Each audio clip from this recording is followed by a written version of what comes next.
রাত 11টা। আয়াজ ও আয়ান ডিনার শেষে রাতে একটু হাঁটাহাঁটির জন্য বের হয়েছিল। বাসায় ঢুকতে ঢুকতে দেখলো রাত 11টা বেজে গেছে। বাসায় ঢুকে আয়ানের রুমে গেল সোজা। আমাকে শুধু শুধু নিয়ে গেলে, এখন কত টায়ার্ড লাগছে জানো। আর যা খেয়েছি মনে হচ্ছে সব হজম হয়ে গেছে। এখন থেকে শিফট করা শিখতে হবে, ঠিক আছে? লাইক ফাদার লাইক সান। বলা তো যায় না কখন রোদেলা মায়ের মতো বিয়ে করতে হয়, তাই আগে থেকে ফিট হয়ে থাকতে হয়। বলেই হাসলো আয়ান। আয়াজ ভ্রু কুচকে তাকালো আয়ানের দিকে, তারপর মনে মনে ভাবলো শালা ছেলেটাও হয়েছে, জব বুঝে কোপ মেরে দেয়। আয়াজ ছেলের মাথা চেপে ধরলো, বলল, পাপার সাথে আর কি, খুব বড় হয়ে গেছো না? সেদিনে ডাইপার চেঞ্জ করে দিলাম। পাজি ছেলে। তুমি তো রোদেলা মামুনির ডাইপারও চেঞ্জ করেছিলে। বলতে বলতে খিলখিল করে হেসে দিল আয়ান। দাঁড়ারে পাজি ছেলে। বলেই ছেলেকে কোলে নিয়ে বিছানায় ছুঁড়ে মারলো আয়াজ। তারপর ছেলের উপর উঠে পড়ল। আর দুষ্টুমি করবি আমার সাথে? না না, করবো না, প্রমিস। ছেড়ে দাও, কত কত লাগছে আমার। আয়াজ ছেলেকে ছেড়ে দিয়ে আয়ানের সাথে বিছানায় শুয়ে পড়লো। শুয়ে বাপ ছেলে দুজন মিলে হাঁপাতে লাগলো। তারপর দুজনে হেসে দিল একসাথে। রাত বাজে 12টা। আয়াজ নিজের রুমে চলে এসে গোসল করে ফ্রেশ হয়ে বিছানায় বসলো। এরপর মোবাইলটা হাতে নিয়ে ভিডিও কল করলো রোদেলাকে। রোদেলা ফোন রিসিভ করতে আয়াজ বলল, কি করছিলে আমার রোদলা রানী? ঘুমানোর জন্য প্রিপারেশন নিয়েছিলাম। বলল রোদেলা। আয়াজ ভ্রু কুচকে তাকালো রোদেলার দিকে, কিছুক্ষণ তাকিয়ে থেকে বলল, মিথ্যে হতে বলছো কেন? এভাবে ঘুমায়? রোদেলা না বুঝার ভান করে বলল, কিভাবে ঘুমাই তাহলে? হালকা পাতলা ছোট ছোট কাপড় পরে ঘুমাবে, ঘুম ভালো হবে, রিল্যাক্স লাগবে। আমি এভাবেই ঘুমাই, সবসময় এভাবেই ঘুমাবো। না তা হবে না, আমার বাড়িতে আসলে তুমি কি পরে ঘুমাবো এটা আমি ডিসাইড করব, তুমি না। অসম্ভব, কখনোই না। আপনার মতিগতি জানা আছে আমার। আমি ঘুমিয়ে গেলে আপনি আমার ফায়দা লোটার চেষ্টা করবেন, তাই তো? তাই আপনার পছন্দ অনুযায়ী আমি কখনোই কাপড় চোপড় করবো না। ভুল বললে রোদলা রানী, তুমি ঘুমিয়ে গেলে ফায়দা লুটবো কেন? আমাকে কি তোমার এত বাজে মনে হয়? বিশ্বাস করো তুমি, আমার বাড়িতে ঢোকার পর থেকে আমি তোমার ফায়দা লুটতে শুরু করব। আর আমার বাড়িতে 1 ইঞ্চি সুতাও তুমি আমার মর্জি ছাড়া করতে পারবে না। কাপড় তো দূর। থামবেন আপনি অশুভ লোক, মুখ খুলে খালি বাজে কথা। বলল রোদেলা। আয়াজ মুচকি এসে ধীরে ধীরে ফিসফিস করে বলল, বাজে কাজ যখন করতে পারছি না, তাই বাজে কথা বলে একটু মনকে সান্ত্বনা দিচ্ছি। এখানেও তুমি ঝামেলা করছো রোদেলা রানী, আমার একটু সুখ শান্তি তুমি সহ্য করতে পারো না। বলতে বলতে মোবাইলটা আস্তে আস্তে চেহারা থেকে একটু নিচের দিকে নামালো আয়াজ। রোদেলা আয়াজের দিকে তাকিয়ে শুকনো ঢোক গিলল। এই লোক তো উপরে কোনো কাপড় চোপড়ই পরেনি এবং রোদেলাকে দেখাচ্ছে। রোদেলা খুব ভালো করে জানে তার মুনতাসির সাহেবের মতিগতি, তাই বলল, আর ঘুম পাচ্ছে, এখন রাখি। হ্যাঁ, ঘুমাতে পারবে তুমি এখন? আমাকে এভাবে দেখো, তুমি ঘুমাতে পারবে? কে যেন একবার আমাকে বলেছিল, আপনার কি কিচ্ছু হচ্ছে না মুদেসি সাহেব? আপনার কি গরম লাগছে না রোদেলা রানী? বলছি শোনো, গরম লাগছে আমার, অনেক কিছু হচ্ছে, শুনবে তুমি? বলবো তোমাকে? না, খবরদার মুখ খুলবেন না। আয়াজ মুচকি হেসে বলল, ঠিক আছে, ফোন রেখে দিচ্ছি তাহলে, তুমি ঘুমাও। হ্যাঁ, সুইট ড্রিম। বলে সত্যি সত্যি ফোন কেটে দিল আয়াজ। তারপর টি শার্ট পরে ঘুমানোর জন্য প্রিপারেশন নিল। আয়াজ জানে রোদেলা কিছুক্ষণ ছটফট করে ঘুমাতে পারবে না। আয়াজ রোদেলাকে ইচ্ছে করে খেপালো। আয়াজও তো কষ্ট পাচ্ছে, রোদেলাও একটু ছটফট করুক। সকাল 6টা ঘুম থেকে উঠে জগিংয়ে গেল আয়াজ। আজ অনেক কাজ, শরীরকে চাঙা করতে জগিং করতে হবে। দুপুরের পর রোদেলাদের বাড়ি যেতে হবে। যাবতীয় সবকিছু আয়াজ দেখাশোনা করছে, তাই ওকে সবকিছু গোছগাছ করতে হবে। ইভেন্ট ম্যানেজমেন্ট থেকে শুরু করে সবকিছু আয়াজকে দেখতে হবে। শিয়াব একটু অফিসে যাবে আজকে, কিন্তু আয়াজ যাবে পরে। জগিং শেষ করে 10টা নাগাদ ব্রেকফাস্ট করে রেডি হলো আয়াজ। অফিসে শিয়াবকে সবকিছু বুঝিয়ে দিয়ে দুপুরের মধ্যে রোদেলাদের বাড়িতে যাবে। আয়ানকে স্কুলে ড্রপ করে দিয়ে সোজা অফিসে গেল আজ। শিয়াবের সাথে যাবতীয় কাজ শেষ করে আয়ানকে স্কুল থেকে পিক আপ করবে 2টার মধ্যে, তারপরে যাবে রোদেলাদের বাড়ি। ওরা 3জন একত্রে। অফিসের কাজ শেষ করে প্রয়োজনীয় সবকিছু নিয়ে শিহাব এবং আয়াজ গাড়ি নিয়ে বের হলো আয়ানকে পিক করতে, তারপর একত্রে বাসায় পৌঁছাবে। সবকিছু ম্যানেজ করে আয়ানকে পিক করে শিহাব ও আয়াজ একসাথে বাড়িতে প্রবেশ করলো 3টায়। আয়াজের তরফ থেকে গেস্ট খুব কম, তাই অনুষ্ঠানে সবকিছু শিহাবদের বাড়িতে প্ল্যান করেছে আয়াজ। যেহেতু শিহাবের ফ্যামিলি মেম্বার এবং আত্মীয় স্বজন বেশি, তাই চিন্তা করেছে দৌড়াদৌড়ি না করে সব অনুষ্ঠান একসাথে শিহাবের বাড়িতে করলেই বেটার হয়। আর তাছাড়া অনুষ্ঠান খুব বেশি জাঁকজমকপূর্ণ করবে না। একদিনে দুজনের হলুদ, একদিনে বিয়ে এবং একদিন রিসেপশন, এভাবেই চালিয়ে দিবে। বাড়িতে ঢুকেই দেখলো ইভেন্ট ম্যানেজমেন্ট মোটামুটি সবকিছু কমপ্লিট করে ফেলেছে। ফুলের ডেকোরেশন, স্টেজের কিছু কাজ বাকি রয়েছে। শিয়া ফোন দিল ক্যাটারিং এর হেডকে। সব মেনু সময় মতো রেডি হয়ে যাবে কিনা সেটা শুনে নিল। ক্যাটারিং থেকে জানানো হলো সব কিছু ওকে, সময় মতো সবার পছন্দ অনুযায়ী সব পেয়ে যাবে, কোনো সমস্যা হবে না। আয়াজ এগিয়ে গিয়ে স্টেজের সামনে দাঁড়ালো, দেখলো স্টেজের কাজ ঠিকঠাক মতো এগোচ্ছে, তবে একটু সময় লাগছে। পছন্দ অনুযায়ী ফুল সময় মতো কালেক্ট করতে সমস্যা হচ্ছিল, যেহেতু বেলি ফুলের প্রাধান্য বেশি দেওয়া হয়েছে, তাই বেলি ফুল সব সময় সব জায়গায় পাওয়া যায় না। সবকিছু ঠিকঠাক করতেই বেজে গেল 7টা। পার্লার থেকে লোক এসেছে, রোদেলাকে রেডি করছে। অন্যদিকে আয়ান নিজের জন্য পাঞ্জাবি নিয়ে এসেছে এবং আয়াজকে ফোন দিচ্ছে বারবার এসে পাঞ্জাবি পরে দেখতে, ট্রায়াল করতে। অগত্যা আয়াজকে ভিতরে যেতে হলো। আয়ানের কাছে যাওয়ার সময় দেখলো রোদেলার রুমের দরজা হালকা খোলা। আয়াজ এগিয়ে রোদেলার রুমের সামনে দাঁড়ালো, দেখলো পার্লারের লোকজন রোদেলাকে রেডি করছে, পরিবারের লোকজন তেমন কেউ ভিতরে নেই।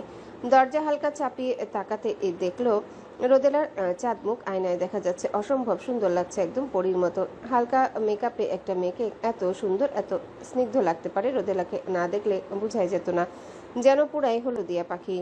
আয়াজ মন্ত্রমুগ্ধের ন্যায় তাকিয়ে আছে রোদেলার দিকে। রোদেলা হঠাৎ আয়ানের দিকে তাকাতেই চোখ পড়লো আয়াজের চোখে। দুজনের চোখাচোখি হতেই রোদেলা লজ্জায় চোখ নামিয়ে ফেললো। এভাবে সেজেগুজে মুনতাসির সাহেবের সামনে রোদেলা কখনোই পড়েনি। আয়াজ একদৃষ্টিতে তাকিয়ে রইল রোদেলার দিকে, তারপর দরজা চাপিয়ে হালকা কাশি দিয়ে ভিতরে ঢুকে বলল, এক্সকিউজ মি, আমি কি মিস রোদেলার সাথে একটু কথা বলতে পারি, যদি কিছু মনে না করতেন? সাথে সাথে পার্লারের মেয়েরা বলল, বলেই সবাই বাহিরে চলে গেল। সবাই চলে যেতে আয়াজ গুটি গুটি পায়ে এগিয়ে গেল রোদেলার দিকে। রোদেলা আয়াজকে দেখে সাথে সাথে চোখ নামিয়ে এক হাত দিয়ে আরেক হাতে নখ খুঁড়তে লাগলো। আয়াজ হাঁটু ভেঙে বসলো রোদেলার মুখোমুখি, তারপর বলল, মুখটা একটু তোলো তো শোনা, দেখি তো আমার চাঁদ মুখকে। ওই চাঁদ মুখ দেখার অধিকার সর্বপ্রথম আমার আগে কেউ দেখতে পারবে না। আয়াজের কথা শুনে রোদেলা পিটপিট করে চোখ খুলে তাকালো। আয়াজ মন্ত্রমুগ্ধের ন্যায় তাকিয়ে রইল রোদেলার দিকে, তারপর কি মনে করে যেন সামনের কাজলের টিউব থেকে এক ফোঁটা কাজল নিয়ে কানের পেছনে দিয়ে বলল, নজর টেকে লাগিয়ে দিলাম, আর কারো নজর লাগবে না।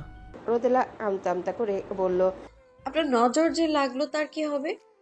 আমার নজর তোমার জন্য আশীর্বাদ, যত লাগবে তত তুমি সৌভাগ্যবতী হবে।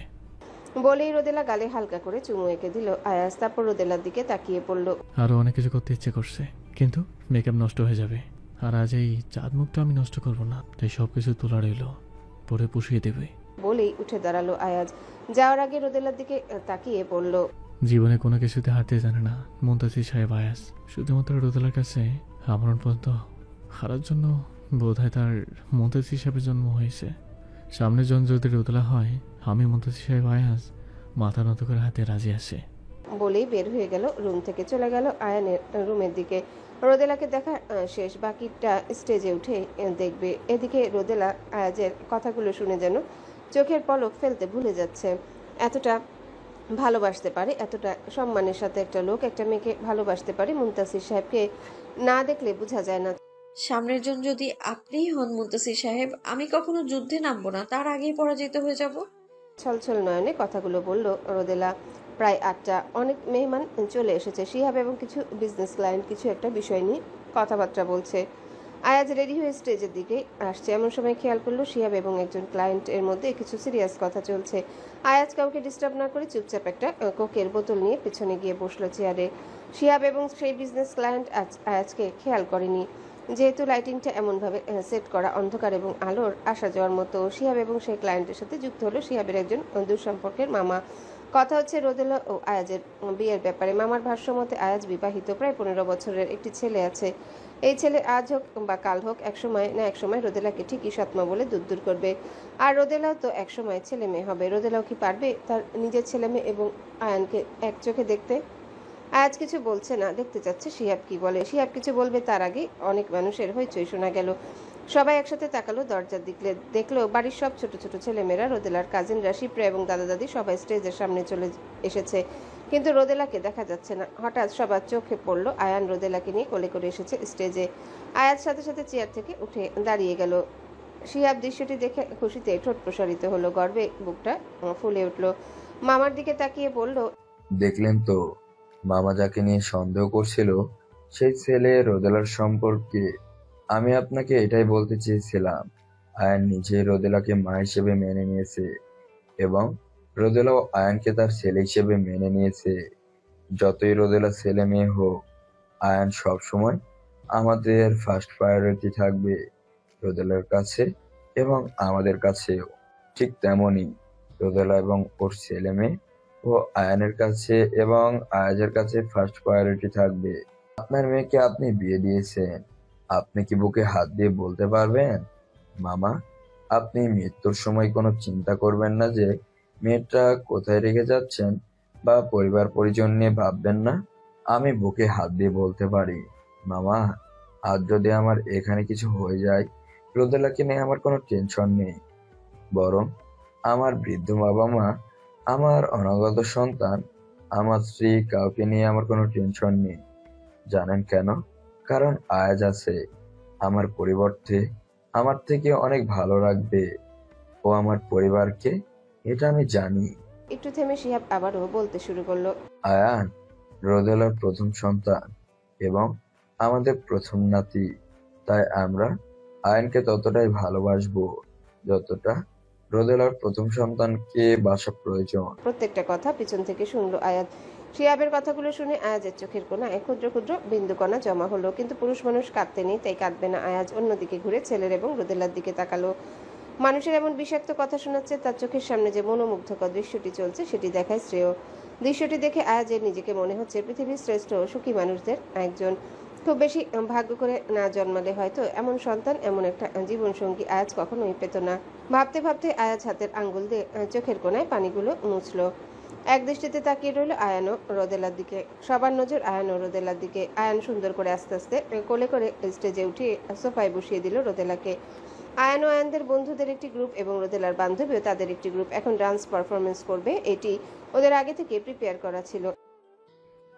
सहरा सजा के रखना, चेहरा छुपा के रखना, ए दिल की बातें अपनी दिल में दबा के रखना। मैं एक जवान लड़का, तू एक हसीन लड़की, ये दिल मचल गया तो मेरी गुस्सा गया है। रखना था दिल पे काबू, ए हुस्न तो है जादू, जादू ये चल गया तो मेरा कसूर क्या है।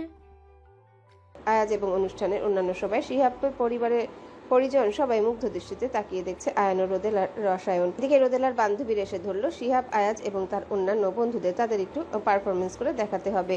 শিহাব এবং আয়াজ পড়ে গেল লজ্জায়। আয়াজ এবং শিহাব কোনো মতে মায়েরাকে এবং তার বান্ধবীদের বুঝিয়ে বলল, অনুষ্ঠানে আগে হলুদের প্রোগ্রামটা হয়ে যাক, সবাই চলে যাক, তারপর পারফর্ম করে দেখাবে। মেয়েরাও মেনে গেল। এদিকে শিপ্রা এবং অন্যান্য মুরব্বীরা, দাদা দাদি সবাই চলে আসলো, হাতে রাখি পরানো শুরু করতে হবে। আয়াজকে যে স্টেজে বসতে হবে। আয়াজ শিহাবের সাথে উঠে চলে আসলো। আয়ান আসলো আয়াজকে স্টেজের সামনে নিয়ে যেতে। সাথে আয়াজের বন্ধু নিয়াজ ও শায়েরও আসলো। আজ আয়ান ও আয়াজ একই রকম পাঞ্জাবি পরেছে, দেখে বোঝার উপায় নেই বাবা ছেলে নাকি ভাই ভাই। বাবা ছেলে দেখতে একদম হুবহু কার্বন কপি, শুধু আয়াজের ইয়াঙ্গার ভার্সন আয়ান।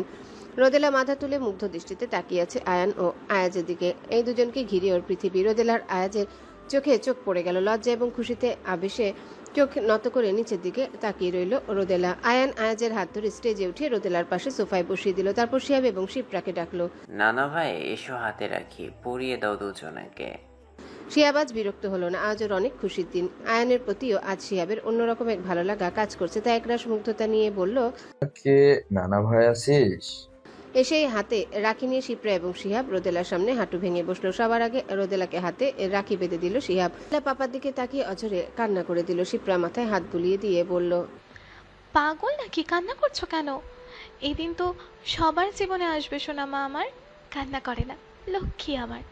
আয়াজ মুগ্ধ নয়নে তাকিয়ে আছে রোদেলা ও শিপ্রার দিকে। অনুষ্ঠানে অন্যান্য সবাইও তাকিয়ে আছে। সবাই জানে শিপ্রা সৎমা, একটু কানাঘুষা ছিল।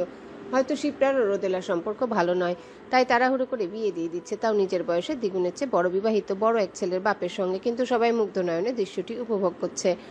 আবার কিছু কিছু মানুষের চোখে এটি নাটকের মতোই মনে হলো, হয়তো সবকিছুই লোক দেখানো বড় লোকের বিরাট কারবার। হাতির দেখানোর দাঁত এক ও খাবার দাঁত এক বলেও মন্তব্য করতে ছাড়ল না অনেকেই। শিহাব রাখি পরিয়ে দিল আয়াজের হাতে। অবশেষে রাখি পরানো শেষ। হলুদ দেওয়ার পালা, সবাই স্টেজ থেকে নামবে। এমন সময় রোদেলা আয়ানের হাত ধরে বলল রোদেলার পাশে বসতে। আয়ান খুশি খুশি রোদেলার অপর পাশে বসে পড়ল। সবাই এক দৃষ্টিতে তাকিয়ে আছে আয়াজ, রোদেলা ও আয়ানের দিকে। আয়াজ রোদেলার হাত ধরে আছে, অপরদিকে রোদেলা আয়ানের হাত ধরে আছে। আয়াজ ফিসফিস করে বলল, সবার আগে হলুদ আমি দেবো, মনে আছে তো? কিভাবে দেবেন? হলুদ তো সামনে, আর এখন দাদা দাদি সবার আগে হলুদ দিবে। বলে আয়াজের দিকে তাকালো রোদেলা। আয়াজ মুচকি হেসে হলুদের বাটি থেকে সবার অগোচর একটু হলুদ হাতে নিয়ে নিল। তারপর এক দৃষ্টিতে রোদেলার দিকে তাকিয়ে রইল। আয়াজ একটু হালকা ঝুঁকে পায়ের দিকে কিছু একটা করার জন্য নিচের দিকে নামলো। রোদেলা তাকিয়ে রইল। কি করছে মুনতাসির সাহেব? হঠাৎ দেখলো রোদেলার পায়ে ঠান্ডা কিছু একটা স্পর্শ পেল। রোদেলা দেখলো আয়াজের হাতের হলুদটুকু রোদেলার পায়ে মাখিয়ে দিচ্ছে। রোদেলা কারোর সামনে রিয়াকশন দেখালো না, চুপচাপ তাকিয়ে রইল আয়াজের দিকে। হলুদ মাখানো শেষ হলে আয়াজ চুপচাপ উঠে সুন্দর করে বসে রইল। তারপর রোদেলার দিকে তাকিয়ে ভ্রু নাচিয়ে জিজ্ঞাসা করলো, কেমন? রোদেলা লজ্জায় চুপ করে বসে রইল। প্রথমে রোদেলা আলাদা দিয়ে এসে হলুদ লাগিয়ে দিল, সবার আগে রোদেলাকে, তারপর আয়াজকে, তারপর আয়ানকেও একটু দুষ্টুমি করে লাগিয়ে দিল হলুদ। এরপর শিহাব এবং শিপ্রাও এসে তাই করলো। রোদেলা আয়াজকে হলুদ লাগিয়ে দিল, সাথে আয়ানের মুখে মাখিয়ে দিল হলুদ। বলল, এ নাও নানা ভাই, তোমাকেও লাগিয়ে দিলাম। কি করছো কি? আমার কি বিয়ে নাকি? যাদের বিয়ে তাদের দাও বেশি করে। বলেই হলুদ হাতে নিয়ে শিহাবের গালে লাগিয়ে দিল আয়ান। একে একে সবার হলুদ দেওয়ার পর হলুদ দিতে আসলো সায়র ও নিয়াজ। আয়াজ মনে মনে ভয় পাচ্ছে, না জানি পাগল দুইটা কি করে। সায়র ও নিয়াজ দুই হাতে বেশি করে হলুদ মাখলো, তারপর তাকিয়ে রইল আয়াজের দিকে। আয়াজও তাকিয়ে আছে ওদের দিকে, মনে মনে বলছে, শালার ভাই যদি কোনো দুষ্টামি করে এখানে তোকে মেরে পুঁতে ফেলবো। মনে মনে গালি দেওয়া হলে থাম, এবার হলুদ দিয়ে আসতেছি, জাস্ট হলুদ দিব, আর কিছুই করবো না। বলে কাছে এসে আয়াজের গলায়, বুকে, মুখে, সারা শরীরে পাগলের মতো হলুদ লাগিয়ে দিল দুজন মিলে। তারপর জড়িয়ে ধরে কানের কাছে মুখ নিয়ে ফিসফিস করে বলল, দোস্ত, বুড়ো বয়সে বিয়ে করছিস, বেশি করে হলুদ লাগিয়ে দিয়ে দিলাম, বরকত বেশি আসবে। পারফরমেন্স ভালো দিতে পারবি, অল্প হলেতে অল্প পারফরমেন্স, বেশি হলেতে বেশি পারফরমেন্স। রোদেলা আয়াজের হলুদে মাখা মুখ দেখে শব্দ করে হেসে দিল। আয়াজ তাকিয়ে রইল রোদেলার দিকে। নিয়াজ, সায়র, আয়াজ, শিহাব এবং শিপ্রা সবাই একসাথে একটা গ্রুপ ছবি তুললো। ওরা 5 ফ্রেন্ড। গ্রুপ ছবি তোলার পর সিদ্ধান্ত হলো অনুষ্ঠান বাকি, পরে হবে, এখন ওদের ফ্রেশ করানো দরকার। এর মধ্যে সবাই আসলো, রোদেলাকে ভিতরে নিয়ে ফ্রেশ করাবে, তারপর আবার স্টেজে নিয়ে আসবে, তখন অন্যান্য অনুষ্ঠান চলবে। হলুদের প্রোগ্রাম আপাতত শেষ, তাই রোদেলাকে নিয়ে সবাই ভিতরে চলে গেল। যতক্ষণে ওরা ফ্রেশ হয়ে আসবে ততক্ষণ মেহমানদের খাওয়া দাওয়ার দায়িত্ব দেওয়া হলো শিহাবকে। নিয়াজ, সায়র, শিহাব সবাই খাওয়া দাওয়ার দায়িত্ব নিল। এদিকে আয়াজ চলে গেল ফ্রেশ হতে। এর মধ্যে শুরু হয়ে গেল মিউজিক, শুরু হলো বাচ্চাদের ডান্স প্রোগ্রাম। সবাই মজা করছে। এদিকে রোদেলাকে রুমের ভেতরে ফ্রেশ হওয়ার জন্য দিয়ে ওর ফ্রেন্ডরা চলে গেল নিজেরা ফ্রেশ হওয়ার জন্য। আয়াজ ওদের পিছন পিছনে এসেছে, কেউ খেয়াল করেনি। রোদেলার রুমে দরজা হালকা খোলা, তাই আয়াজ এদিক ওদিক তাকিয়ে চুপচাপ রোদেলার রুমে ঢুকে পড়লো।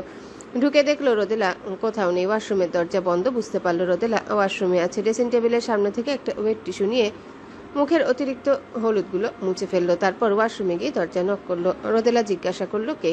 আয়াজ কথা না বলে আরো একবার নক করলো। রোদেলা ভাবলো বান্ধবীরা হয়তো নক করছে, তাই আর কিছু জিজ্ঞাসা না করে দরজা খুলে ফেললো। রোদেলা দরজা খুলতে মুনতাসির সাহেবকে সামনে দেখে চমকে উঠলো। রোদেলা বলল, আপনি এখানে? রোদেলা আর কোনো কিছু বলার সুযোগ পেল না। আয়াজ দরজা খুলে ভিতরে ঢুকে দরজা বন্ধ করে দিল। রোদেলা আমতা আমতা করে বলল, আপনি এখানে কেন? সবাই দেখলে কি ভাববে? সবাই কেন দেখবে? দরজা বন্ধ করে ভেতরে আসতে পারবে না। আর দেখলে কি, আমি আমার বউর রুমে থাকতেই পারি। সবাই কি জানে আপনার আমার বিয়ে আগেই হয়ে গেছে? সবাই তো জানে আপনার আমার বিয়ে আগামীকালকে হবে। আয়াজ কোনো কথা পরোয়া করলো না, আস্তে ধীরে রোদেলার দিকে এগুতে লাগলো। এ কি, সামনে কেন এগোচ্ছেন? কি করছেন কি আপনি? আস্তে আস্তে রোদেলাকে দেয়ালের সাথে চিপকে দাঁড় করিয়ে রোদেলার হাত দুটো ধরে আয়াজ বলল, স্টেজে হাসছিলে কেন? নিয়াজও সায়ার কি বলেছিল সেটা কি শুনে হেসেছিলে নাকি না শুনে হেসেছিলে? রোদেলা বোকামি করে জিজ্ঞাসা করে বসলো। না শুনে হেসেছিলাম। কি বলেছিল আপনি বলুন শুনি। শিওর শুনতে চাও? বলল আয়াজ। রোদেলা হ্যাঁ সূচক মাথা নাড়ল। আয়াজ এখনো রোদেলার হাত দুটো দেয়ালের সাথে চেপে ধরে আছে। কানের কাছে মুখ নিয়ে আস্তে আস্তে বলল, সায়ার বলেছিল হলুদ কম দিলে নাকি পারফরমেন্স কম হবে, আর বেশি দিলে পারফরমেন্স বেশি হবে। রোদেলা জিজ্ঞাসা করলো, কিসের পারফরমেন্স? আয়াজ রোদেলার আরেকটু ঘনিষ্ঠ হলো। তারপর রোদেলার চোখে চোখ রেখে কিছুক্ষণ চেয়ে থেকে আবারও কানের কাছে মুখ নিয়ে ঘোর লাগা কণ্ঠে বলল, আরে বেড পারফরমেন্স শোনা। রোদেলা আয়াজকে সরানোর বৃথা চেষ্টা করে বলল, ছি, আপনি মুখ খুলে খালি বাজে কথাই বলেন। শুনুন, ছাড়ুন আমায়। আয়াজ রোদেলার হাত দুটো আরো চেপে ধরে আরো ঘনিষ্ঠ হয়ে বলল, আমার পারফরমেন্স কেমন ছিল রোদেলা রানী? নিয়াজ ও সায়ারের কথা কি সত্যি? চলো তো একটু টেস্ট করে দেখি। হলুদের আগেও করেছি, এখন বেশি করে হলুদ লেগেছে, এখন আর একটা ট্রাই করে দেখি কোন পারফরমেন্সটা ভালো। আমাকে একটু বলো তো। লজ্জায় রোদেলার কান গরম হয়ে যাচ্ছে। রোদেলা চোখ বন্ধ করে ফেললো। আয়াজ রোদেলার দিকে তাকিয়ে মুচকি মুচকি হাসছে। তারপর আস্তে আস্তে রোদেলা হাত দুটো ছেড়ে রোদেলাকে জড়িয়ে ধরে সারা শরীরে, কোমরে, পেটে, বুকে, চেহারায় হলুদ ইচ্ছে মতো লাগিয়ে দিতে লাগলো নিজের শরীর থেকে হলুদ নিয়ে। রোদেলা মুনতাসির সাহেবের প্রতিটি স্পর্শে কেঁপে কেঁপে উঠছে। পেটে, কোমরে, গলায়, বুকে যখন স্পর্শ করছে তখন সারা শরীরে মনে হলো বিদ্যুতের ঝংকার খেলে গেল। আয়াজ ঘোর লাগা কণ্ঠে ফিসফিস করে বলল, এবার হলো তোমার হলুদ গোসল করা শেষ।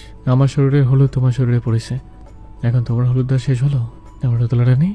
বলেই রোদেলার ঠোঁটে ছোট্ট একটা চুমু খেলো। তারপর ঘোর লাগা কণ্ঠে রোদেলার দিকে তাকিয়ে বলল, একটু বেশি করে চুমু খাইছো না? খুব ইচ্ছে করছে।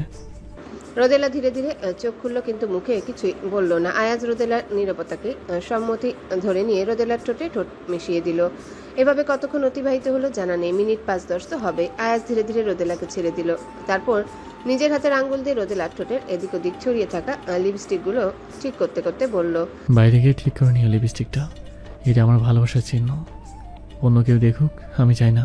রোদেলা আর কোনো কথা না বলে আয়াজকে জড়িয়ে ধরলো, শক্ত করে জড়িয়ে ধরলো। আয়াজ ধীরে ধীরে একটা হাত নামিয়ে দিল রোদেলার কোমলে, আরেক হাত রোদেলার মাথায় হাত বুলিয়ে দিতে লাগলো। কি হয়েছে শোনো? হঠাৎ এভাবে জড়িয়ে ধরলে? মন খারাপ হয়েছে? আমি কি বেশি খারাপ কিছু করে ফেলেছি? এভাবে জড়িয়ে ধরে রাখুন। আপনি যদি না থাকেন তখন আমি কিভাবে থাকবো আপনাকে ছাড়া? এই ভাবনা আসতেই তো আমার শরীরের প্রতিটা লোমকূপ দাঁড়িয়ে যায়, শরীর কাঁটা দিয়ে ওঠে। কেন এই ভাবনা আসে আমার মনে? আপনি যত আমায় ভালোবাসেন ততই আপনাকে হারানোর ভয় আমার বুকের ভেতর জেঁকে বসে। এত ভালোবাসার দরকার নেই আমায়। শুনছেন মুস্তাসির সাহেব? একটু অল্প ভালোবাসুন, তাহলে আপনাকে হারানোর ভয় আমার মনের ভেতর থাকবে না। এখন দিন রাত শুধু আপনাকে হারানোর ভয় কাজ করে আমার মধ্যে। আপনি আমাকে এত ভালোবাসা দিয়েছেন, মনে হয় এক মুহূর্ত আপনাকে না পেলে আমি কি করবো আমি জানি না। আমার তো দুনিয়াটাই অন্ধকার হয়ে যাবে মুস্তাসির সাহেব। বলেই রোদেলা অঝোর ধারায় কেঁদে দিল। আয়াজ অবাক হয়ে গেল রোদেলার কান্নার শব্দ শুনে। বলল, কি হয়েছে রোদেলা আমার সোনা? তুমি এমন করছো কেন? কোথাও যাচ্ছি না তো আমি। কি হয়েছে তোমার? এই যে দেখো, সশরীরে তোমার সাথে লেপ্টে আছে আমি তো সারাক্ষণ তোমার সাথে এভাবেই থাকবো সোনা। আর তো একটি মাত্র দিন, কালকে তুমি বউ হয়ে আমার ঘরে যাবে। সারাক্ষণ তুমি আমার চোখের সামনে লাল টুকটুকরে শাড়ি পরে ঘরে বেরোবে, আর আমি তোমার অপলক চেয়েছি দেখবো। এটাই তো আমার জীবনের সব থেকে বড় পাওয়া। এক মুহূর্ত আমার থেকে দূরে তোমাকে আমি যেতেই দেবো না। লোক আমাকে যা বলে বলুক, নির্লজ্জ বলুক, বেহা বলুক, বউয়ের আসলে ধরা বলুক, আমি দিন রাত তোমার সাথে লেপ্টে থাকবো। প্রমিস করছি তো, দেখো এই যে প্রমিস। তোমাকে ছাড়া তো নিঃশ্বাসটাও নিতে পারবে না ঠিক মতো। আমার রোদেলা শোনা, কান্না করে না প্লিজ, থামো। প্রমিস করে বলছি কোথাও যাবো না, তোমাকে ছেড়ে কোনো দিনও না। মৃত্যু ছাড়া আমাকে তোমার কাছ থেকে কেউ আলাদা করতে পারবে না। বলেই রোদেলাকে আরো শক্ত করে নিজের বুকের সাথে জড়িয়ে ধরলো আয়াজ। রোদেলাকে ছোট ছোট চুমুতে ভরিয়ে দিল আয়াজ। আস্তে আস্তে রোদেলাকে ঠান্ডা করলো। তারপর বলল, মেকআপ ঠিক করো, করে স্টেজে চলো। সবাই আমাদের জন্য অপেক্ষা করছে, না হলে খুঁজতে খুঁজতে বাথরুমে এসে হানা দিবে সবাই। আর এসে যদি তোমার এই ফুলো ফুলো লুচির মতো চেহারা দেখে তাহলে সবাই আমাকে অপবাদ দিবে, চরিত্র নিয়ে টানটানি করবে। সবাই বলবে বিয়ের আগে বাসা সেরে ফেলেছি, তাও বাথরুমে। তুমি কি আমাকে এই কথা শুনেতে চাও সোনা পাখি? করে তো ছিলেন, মনে নেই? বলেই রোদেলা তাকালো আয়াজের দিকে। আয়াজ ততমত খেয়ে গেল। বলল, হ্যাঁ করেছিলাম। কি? হ্যাঁ করেছিলাম তো, কয়েকদিন আগের কথা ভুলে গেছি। আরো একবার করলে মনে পড়বে। আমার আবার বেশি আগের কথা মনে থাকে না। খবরদার চরিত্রহীন লোক, আর একটা বাজে কথা বলবেন না। চলুন সবাই খুঁজবে। বলল রোদেলা মেকি রাগ দেখে। উফ, আমার রোদেলা শোনা, যখন আমাকে চরিত্রহীন বলে, অসভ্য বলে, তখন মনে হয় আমার সাথে আরো কয়েকটা উপাধি যুক্ত হচ্ছে। মনে হয় আমার পারফরমেন্স অনেক ভালো না হলে তো আমার রোদেলা রানী আমাকে এইভাবে সবসময় চরিত্রহীন বলতো না। সবার কাছে সাধু হলেও আমি যে চরিত্রহীন অসভ্য এটা শুধুমাত্র আমার রোদেলা রানী জানতেই থাকবে যে আমি কত বড় অসভ্য, কত বড় চরিত্রহীন। আর বিশ্বাস করে শোনা, তুমি জানতে জানতে ক্লান্ত হয়ে গেলেও আমি যে চরিত্রহীন এটা আমি তোমাকে জানাতে জানাতে কখনো ক্লান্ত হব না। আমি যে কত বড় চরিত্রহীন এটা নিষ্ঠার সাথে দিন রাত আমি তোমাকে জানিয়ে দেব, প্রমিস করছি। বলেই চোখ টিপে হেসে দিল আয়াজ। রোদেলাকে ওর ফ্রেন্ডরা নিয়ে এসে আবার স্টেজে বসিয়ে দিল। এখন আর হলুদ চলবে না, এখন চলবে ওর ফ্রেন্ডসদের ডান্স প্রোগ্রাম। আয়ান আয়াজের হাত ধরে নিয়ে এসেছে, স্টেজে রোদেলার পাশে বসিয়ে দিয়ে বলল, পাপা একটু পর তুমি একটা ডান্স করে দেখাবে কেমন? এখন আমাদের একটা ডান্স পারফরমেন্স হবে। আয়াজ মুচকি এসে ছেলেকে বলল। All the best. তারপর রোদেলার দিকে তাকালো। রোদেলা লজ্জায় কাচুমাচু মুখ করে অন্যদিকে তাকালো। এভাবে কিছুক্ষণ ধরে হই হুল্লোড়ের মধ্যে আয়ান ও মায়রাদের ফ্রেন্ডদের ডান্স প্রোগ্রাম শেষ হলো। আয়ান এসে আয়াজের হাত ধরে এবং রোদেলার হাত ধরে বলল, পাপা মাকে নিয়ে এখন তুমি ডান্স করবে। আয়াজ পড়ে গেল লজ্জায়। আশেপাশে অনেক লোক রয়েছে, কিছু ওর বয়সের থেকে বেশি, কিছু সমবয়সী, আবার ওর বয়সের থেকে অনেক কম। সবার সামনে কেমন একটা সংকোচবোধ কাজ করছে। হঠাৎ চোখ পড়লো শিহাবের দিকে। শিহাব একটু অপ্রস্তুত হলো। এদিক ওদিক তাকিয়ে শিপ্রাকে কিছু একটা বলে স্টেজের সামনে থেকে চলে গেল। আয়াজ বুঝতে পারলো শিহাব ওকে ফ্লোর দিয়ে চলে গেল। মুচকি হাসলো Ayaz. Papa please dance. Ayaz একরাশ লজ্জা নিয়ে তাকালো রোদেলার দিকে। মিউজিক প্লে করতে বলল আয়ান। আয়ান বলিউডের সব ম্যারেজ ফাংশন রিলেটেড সব গান মায়ের সাথে বসে বসে সিলেক্ট করেছে। সাথে সাথে মিউজিক প্লে হলো। আয়ান আয়াজের হাত ধরে স্টেজে ডান্স শুরু করে দিল। বাবা ছেলে একই পাঞ্জাবি, একই রকম স্টাইল, দেখলে মনে হবে দুই ভাই ডান্স করছে। লম্বায় কোনো অংশে কম না আয়াজের থেকে, বয়স হতে হতে আয়াজের থেকে বেশি লম্বা হয়ে যাবে। এরপর রোদেলা আয়াজের পারফরমেন্স শেষ করে শুরু হলো শুধু বয়েজদের পারফরমেন্স। আয়াজ, আয়ান, শিহাব, নিয়াজ ও সায়র কালা চশমা গানে ডান্স করছে। সব মেয়েরা বসে বসে দেখছে আর হাততালি দিচ্ছে। এদিকে রোদেলার ঠিক পাশেই একটা মেয়ে বসে বলছে।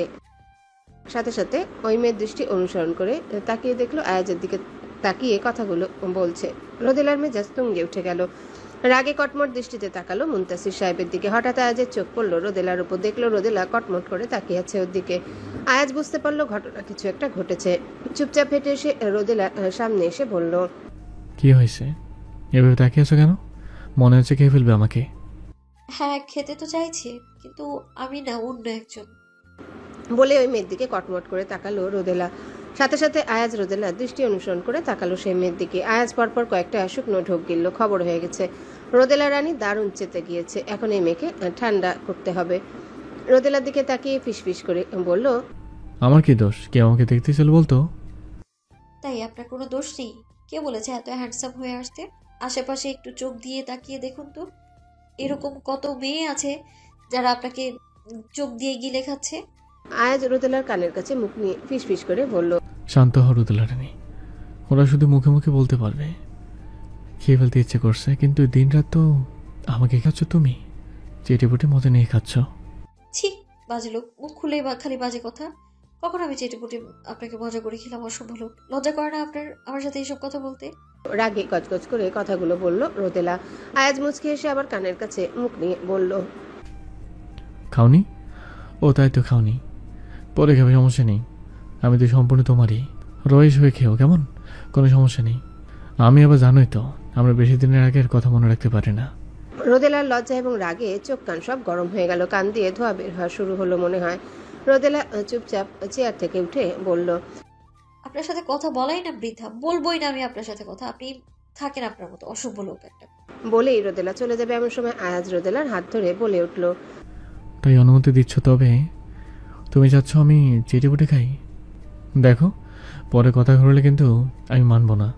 বলেই রোদেলার দিকে তাকিয়ে চোখ টিপল আয়াজ। কি অসভ্য লোক কোথাকার! বলেই হনহনিয়ে চলে গেল। আয়াজ মুগ্ধ নয়নে তাকিয়ে রইল রোদেলার যাওয়ার পানে। হ্যালো বন্ধুরা, পরবর্তী পার্ট খুব তাড়াতাড়ি আসবে, তো সবাই অপেক্ষায় থাকো। আর চ্যানেলটি যারা এখনো সাবস্ক্রাইব করোনি তারা পরবর্তী পার্ট দেখার জন্য চ্যানেলটি সাবস্ক্রাইব করে রেখো। ধন্যবাদ সবাইকে, আমাদের সাথেই থেকো।